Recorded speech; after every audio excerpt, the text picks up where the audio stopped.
સ્વાધ્યાય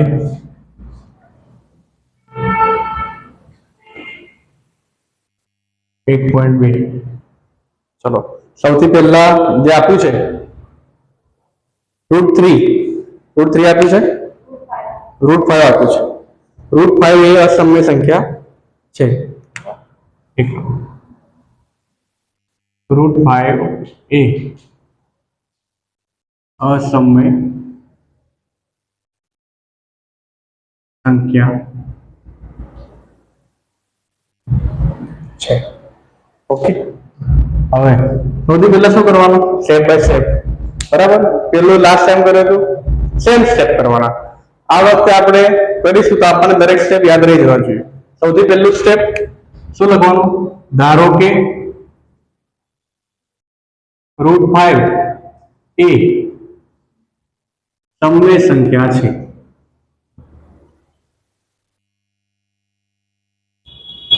બરાબર હવે સમય સંખ્યા હોય તો એને કયા સ્વરૂપે દર્શાવવું પડે a/b p/q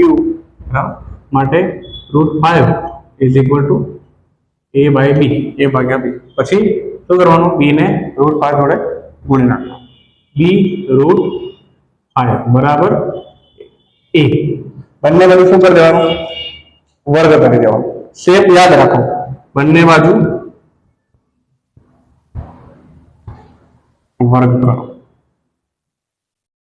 આપણો એન્ડ ગોલ છે એન્ડ ગોલ સુધી પહોંચવા માટે અમુક સ્ટેપ આપણે કરવા પડે બરાબર પછી બંને બાજુ વર્ગ કરીશું એટલે b √5 નો વર્ગ બરાબર a નો વર્ગ b નો વર્ગ એટલે b નો વર્ગ થાય √5 નો વર્ગ કરીશું √5 * √5 કેન્સલ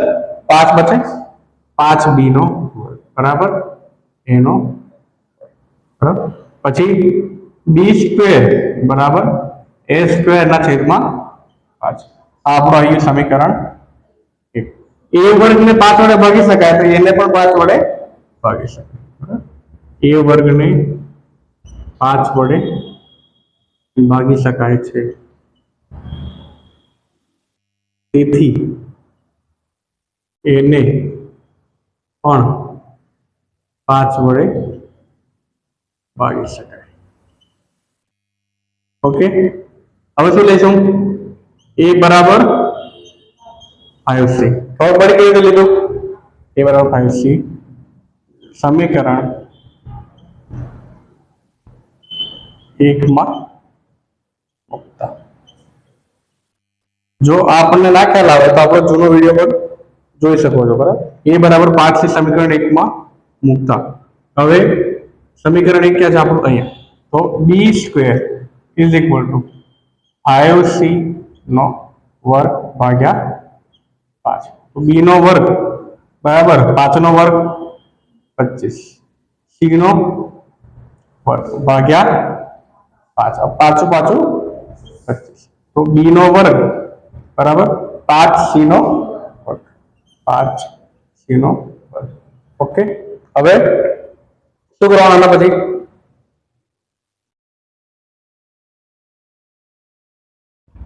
5 ને ક્યાં લેવાનો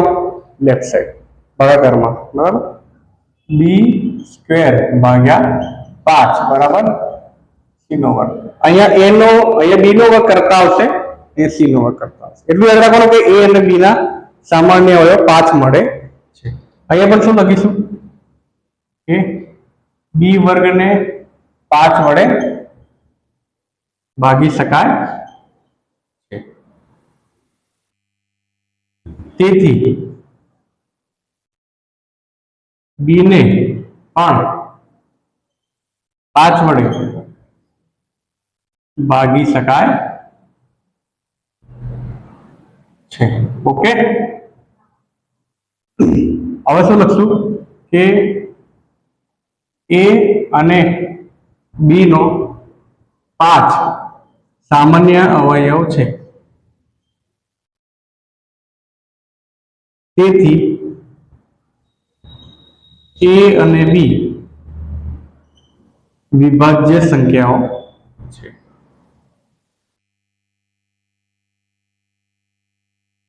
બરાબર તેથી √5 એ સમય સંખ્યા છે પરંતુ સાબિત કરાવી શું લખશું? પરંતુ આપણે જાણીએ છીએ કે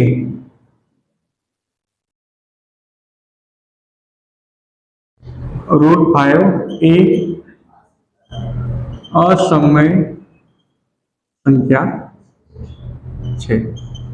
તેથી અહીં વિરોધાભાસ ઉદ્ભવે.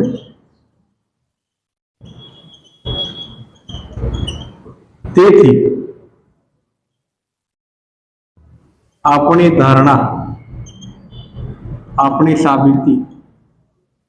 ખોટી છે. માટે √5 એ અસમય સંખ્યા છે. ઓકે.